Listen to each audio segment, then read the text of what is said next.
సరే, దేవుని నామానికి స్తోత్రము. కూడి వచ్చినటువంటి మీ అందరికీ కూడా ప్రభు అయిన యేసయ్య నామములో శుభములు, వందనాలు. ప్రియులైనటువంటి దేవుని బిడ్డలారా, దైవ లేఖన గ్రంథములో నుండి కొన్ని మాటలను మనం ఆలకించాలి. ప్రియులైనటువంటి దేవుని బిడ్డలారా, మత్తయి సువార్త 4వ అధ్యాయము 2వ వచనంలో నుండి కొన్ని మాటలను ప్రియా దేవుని బిడ్డలారా చదివి సహాయం చేయండి. దేవుని యొక్క వాక్యమును ప్రియా దేవుని బిడ్డలారా మనం క్లుప్తంగా చదువుకొని మాట్లాడుకుందాం.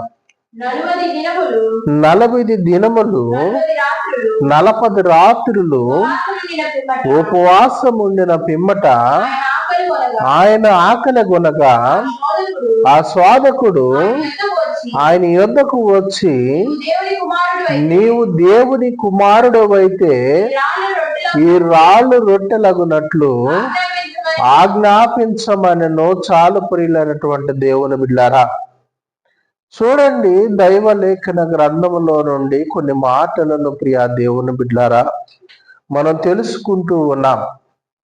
యేసు ప్రభు వారు 40 రాత్రులు 40 పగళ్ళు ఉపవాస ప్రార్థనలు ఉండగా, ఈ ఉపవాస ప్రార్థనలో ప్రియులైనటువంటి దేవుని బిడ్డలారా, ఈ ఉపవాస ప్రార్థన పూర్తి అయిపోయినటువంటి తోడనే ఆయన యొద్దకు స్వాదకుడు వచ్చి, శోధించేటటువంటి వ్యక్తి వచ్చి మాట్లాడుతూ ఉన్నాడు.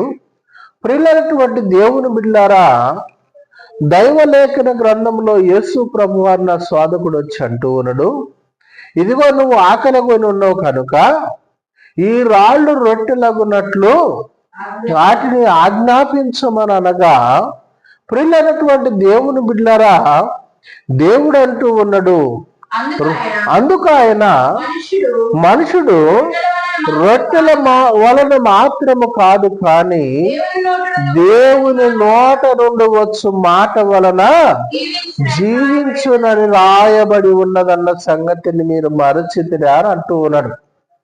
చూడండి, దేవుని నోట నుండి వచ్చు మాట జీవమును కలగ చేయగలదు అని దేవుడు సాక్ష్యం ఇస్తూ ఉన్నాడు. ప్రియులైనటువంటి దేవుని బిడ్డలారా, మనమైతే ప్రియ దేవుని బిడ్డలారా ఉపవాస ప్రార్థన అంటే ప్రియ దేవుని బిడ్డలారా ఎలా ఉంటూ ఉన్నామనంటే, ఉపవాస ప్రార్థన చేయలేము, దేవుని యొక్క నోట నుండి వచ్చు మాటను సంపాదించలేము, దేవుని శక్తిని సంపాదించలేము, దేవుడు మాట్లాడేటటువంటి మాటలను పొందుకోలేము. చూడండి, యేసు ప్రభు వారు ఏకాంతముగా కొండ మీదకు పోయి 40 రాత్రులు 40 పగలులు ప్రియులైనటువంటి దేవుని బిడ్డలారా ఈ ఉపవాస ప్రార్థన చేయగా దేవుని శక్తిని పొందుకున్నాడు, కానీ అపవాది చేత శోధింపబడుతూ ఉన్నాడు. ఈ లోకంలో ప్రియులైనటువంటి దేవుని బిడ్డలారా చూడండి, ప్రతి మనుషుడు కూడా ఈ లోకములో అనేకమైనటువంటి అవమానాలను, నిందలను, హేళనను, దుఃఖమును ప్రియులైనటువంటి దేవుని బిడ్డలారా నిజంగా ప్రార్థన చేయ వారికి కలుగుతూ ఉన్నది అని అంటే స్వాదకుడు శోధిస్తూ ఉన్నాడు అన్న సంగతిని ప్రియులైనటువంటి దేవుని బిడ్డలారా మనం గ్రహించాలి. స్వాదన వచ్చినప్పుడు ఏం చేయాలి? ప్రార్థన చేయగలగాలి. అవమానాలు వచ్చినప్పుడు ప్రార్థన చేయగలగాలి అంటూ ఉన్నాడు. ప్రియులైనటువంటి దేవుని బిడ్డలారా, దేవుడు ఆహారం వైపు చూడలేదు, యేసు ప్రభు వారు ఆహారం వైపు చూడలేదు. ఆయన ఆజ్ఞాపిస్తే రాళ్ళు రొట్టెలు ఇవ్వగలవు, ఆయన ఆజ్ఞాపిస్తే దూతలు ప్రియులైనటువంటి దేవుని బిడ్డలారా సకలము తీసుకొచ్చి పెట్టగలవు. కానీ దేవుడు ఆహారం వైపు చూడలేదు. దేని వైపును చూసిండు? దేవుడి నోట నుండి వచ్చు మాట వైపును చూసిండు. మనుషులు ఎవరి వైపును చూడాలి అని అంటే దేవుని యొక్క వాగ్దానము వైపు చూడాలి, దేవుని యొక్క మాటల వైపు చూడాలి. దేవుని చిత్తం ఏమై ఉన్నది, దేవుడు ఏం మాట్లాడుతూ ఉన్నాడు, దేవుడు ఏం జవాబు ఇస్తూ ఉన్నాడు, నేను చేస్తున్నటువంటి ప్రార్థనకి ఏ జవాబు కలుగుతూ ఉన్నది, నేను చేసిన ప్రార్థనకి దేవుడు నాతో ఏం మాట్లాడుతూ ఉన్నాడని మనం పరీక్షించగలిగినటువంటి హృదయాలు కలిగి ఉండాలి ప్రియులైనటువంటి దేవుని బిడ్డలారా. అందుకని దైవ లేఖన గ్రంథంలో చూడండి ప్రియ దేవుని బిడ్డలారా, దేవుని యొక్క వాక్యము మాట్లాడుతూ ఉన్నది. మత్తయి సువార్త 4వ అధ్యాయంలోని 6వ వచనంలో కూడా మాట్లాడుతూ ఉన్నటువంటి మాటను చదవండి. అంతటా అపవాది పరిశుద్ధ పట్టణమునకు ఆయనను తీసుకొని పోయి దేవాలయం శిఖరము నుండి ఆయనను నిలవబెట్టి, నీవు దేవుని కుమారుడు అయితే కిందకు ద్రుణుకుము, ఆయన నిన్ను గూర్చి తన దూతలకు ఆజ్ఞాపించను,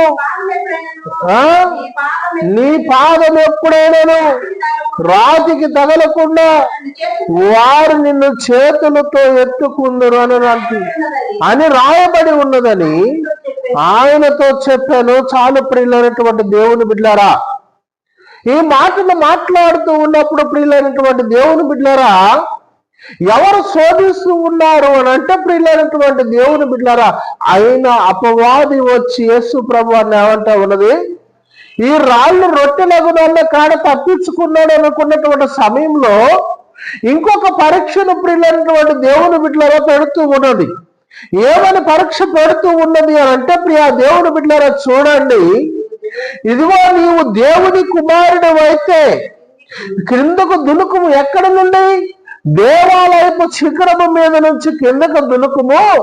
ఇదిగో నీ యొక్క పాదము రాతికి తగలకోకుండా ఆయన దూతలకు ఆజ్ఞాపించి ఏం చేస్తాడంట, నిన్ను అరిచేతులలో ఎత్తుకుందరు అని అంటూ ఉన్నాడు. చూడండి, ఎవరిని పరీక్షిస్తూ ఉన్నావు?